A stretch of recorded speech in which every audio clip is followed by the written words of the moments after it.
Hello everyone. My name is Hannah, and welcome to this free guide about cómo mejorar tu listening.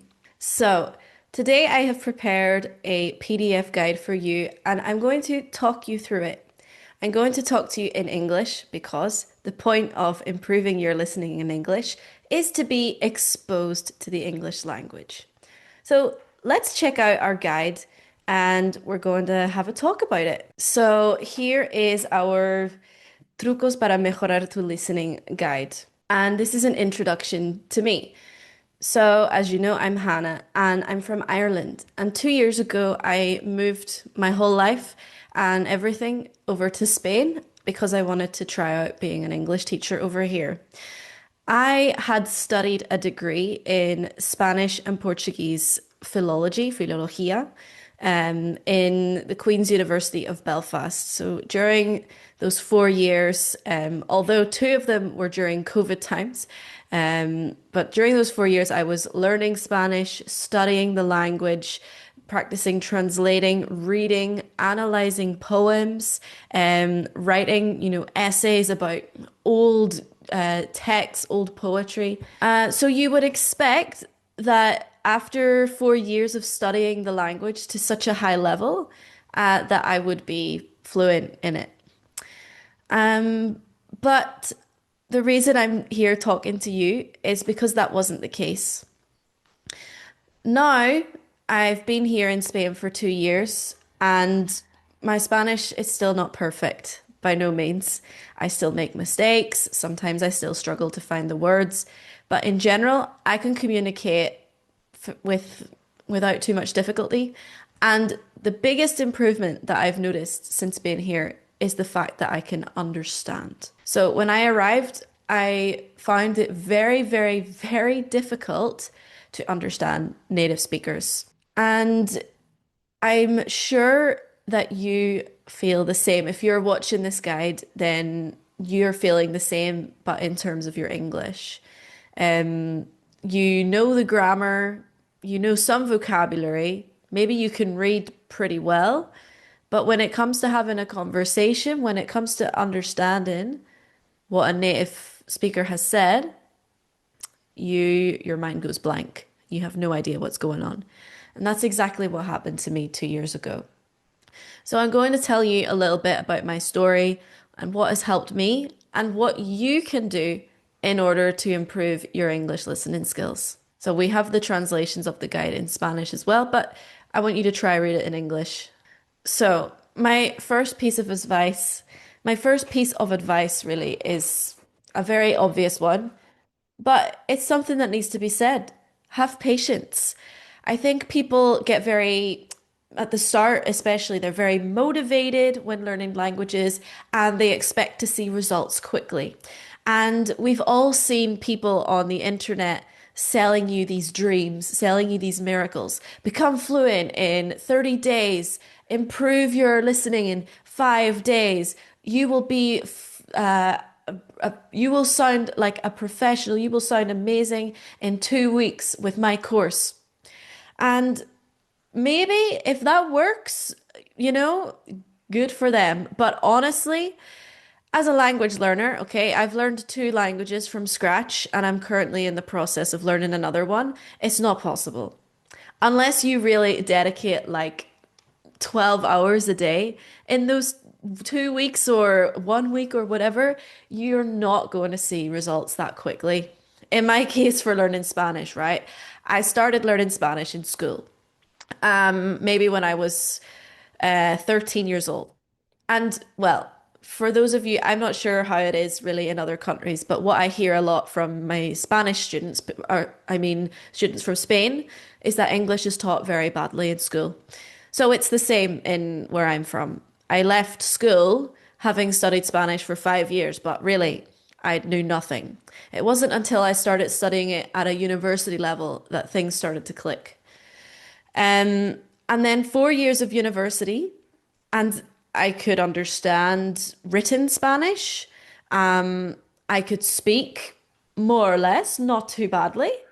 But yeah, like I said, when it came to actually understanding what Spanish people said to me, I had no idea. So that was 4 years. And now 2 years later, here I am with a big improvement. So that's 6 years. And if you want to add my school years, then we're talking 12 years. Okay. And there's still work to do. So, all of this to say, progress takes time and you need to be patient with yourself. And any progress is progress. So, like I've said, if you understand 40% of a conversation today, next month, if you're putting in the work, you will understand 50%. And that's progress. So, you have to, celebrate all the little, all the, the small achievements. Any little bit of success is something to celebrate. And I've given you a tip here for what you can do. You need to really dedicate time to listening to English, not just studying grammar, not just reading a textbook. Study spoken English. So that can be whatever you want, a series, a YouTube video, podcast, something that interests you. Also, it's important that it's something that you want to listen to, something that you would listen to in your native language, listen to it in English. And if you don't understand everything at first, no stress. Just keep going because eventually you will understand. Number two is pretty similar to number one, but you just need to trust the process.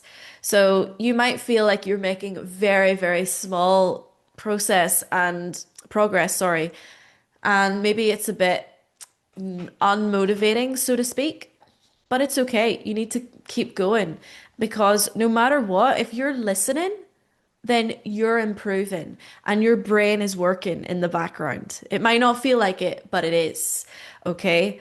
And every time that you listen to English, my tip here is that you can take notes of a word that you do recognize, that you do understand. And then in time, you'll see that that list is bigger and bigger. There'll be more and more that you do understand when you listen to English. And that's a great feeling.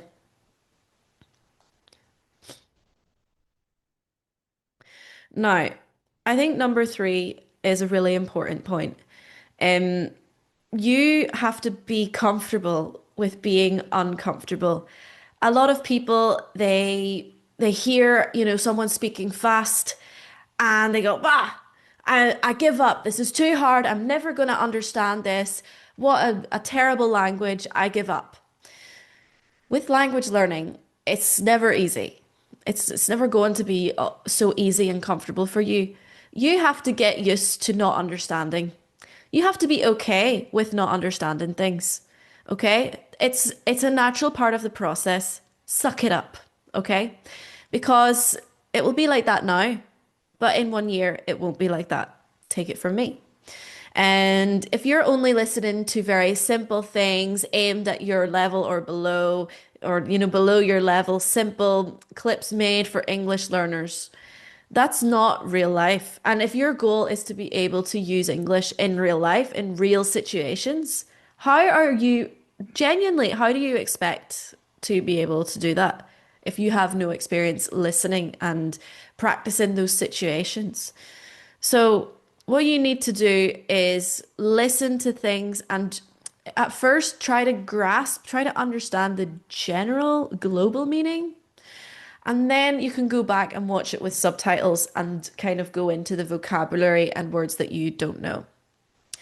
When you feel lost understanding something, it's so important that you don't just, I'm done, and get frustrated. I know it's easy. I've been there. But you just have to accept that that discomfort is part of the journey and it's going to be worth it in the long run, trust me. Now, this is similar to what I said before. You need to listen to real English. So not just English prepared for learners, okay? Real English. That's not to say that you need to go and watch a 2 hour long movie or watch an episode of Dairy Girls, which is very, very, very difficult to understand for non-natives. You can watch that in the future when you're ready. But just break it up, make it small, make it something easy to digest. A little 5 minute skit, a little clip on YouTube, um, something that interests you that's short and easy to digest. And every day, just something. Follow English content, English speaking content creators on Instagram, TikTok, things like that. And listen to podcasts if that's your thing.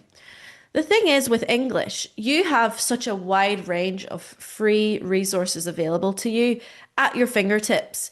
You don't know how lucky you are to be learning English because everyone wants you to learn English. The whole world is helping you. So if you are not using the resources, if you're not improving your English at this point, you have no excuse. Okay? You just need to start working and and listening. Okay. In my case, there are a lot of free resources for Spanish, but I've noticed there aren't as many for free, more, above all. So you have no excuse for not improving your English because you have all the resources available to you and for free. This tip is an important one that I have done in my learning journey. Passive listening with active listening. So, passive listening is just listening to English in the background, and that can get you used to the sounds, the cadence of the language. So, how the language, the intonation, ups and downs of our voices, and just the general sounds, but not paying too much attention to individual things. Okay. So, that's in the background when you're driving, when you're cooking, when you're cleaning, doing whatever. Then active listening is when you're concentrating. You pause, you watch it again, you're looking up new words, you're taking notes. And in order to progress, it's important to do both. I did both, and I used to watch series with a notebook in my hand. With this notebook, I have in here my notes from when I watched the series Machos Alfa in Spanish. And I was obviously there's a lot of colloquial vocabulary in there that I didn't understand. So I was pausing, taking notes all the time. But then also I was doing passive listening. Sometimes I would put on a YouTube video in the background cooking, or sometimes I simply because I have I'm lucky enough to live in Spain that I can go to a cafe and kind of be doing my thing and kind of having Spanish conversations from strangers in the background. So you have lots of ways to improve. And what you do, just spare 10 minutes a day, okay? Or more, ideally more, and do either active or passive listening. So here's a photo of me going to collect my degree in 2023, thinking that I had completed Spanish, but no, I was about to be shocked when I arrived to Spain. And it's not a question of luck or talent, okay? Because I always considered myself good at languages, okay?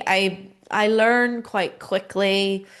If someone tells me you say it like this, then I'll say okay, and I'll say it like that. I try not to make mistakes. It happens, but I try my best to learn from them. But still, during my degree, I wasn't really exposed enough to real Spanish, the everyday Spanish, conversations, spoken Spanish. I wasn't exposed to it.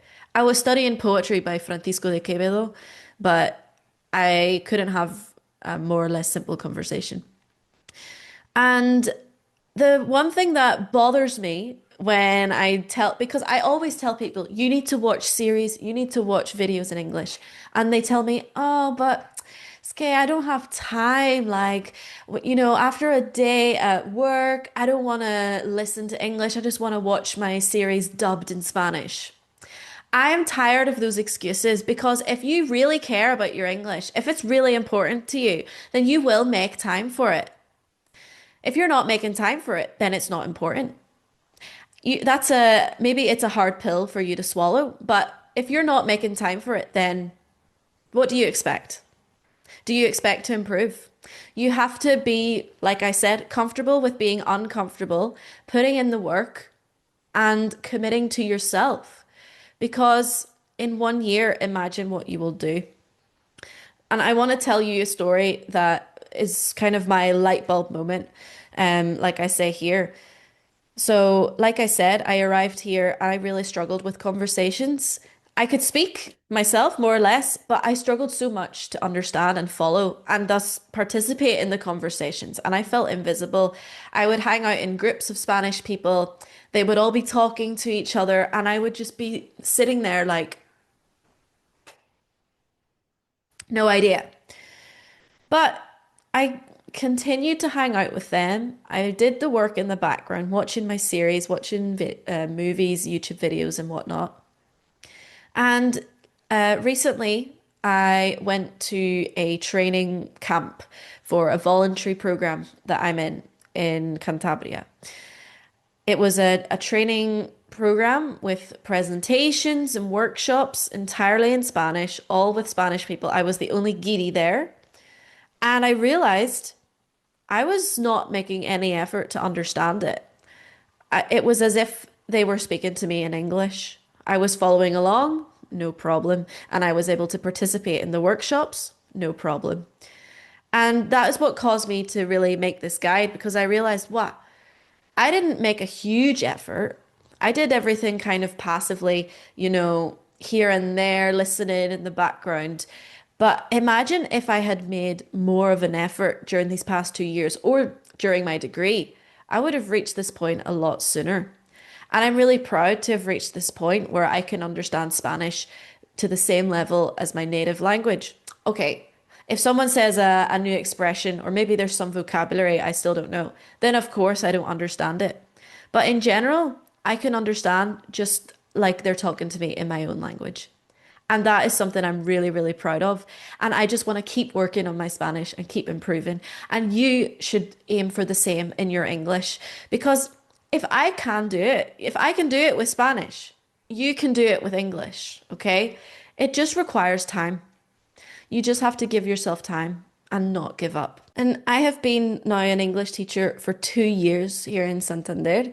I still have a lot to learn in terms of Spanish, and I'm sure I will grow a lot more as an English coach. And I want to tell you about our online academy, The Gym, in which we help people every single day achieve their goals in English.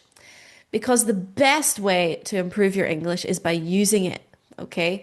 In our classes, you're using English, you're listening to English, you're being corrected, and we have classes every day of the week from Monday to Friday for all different levels.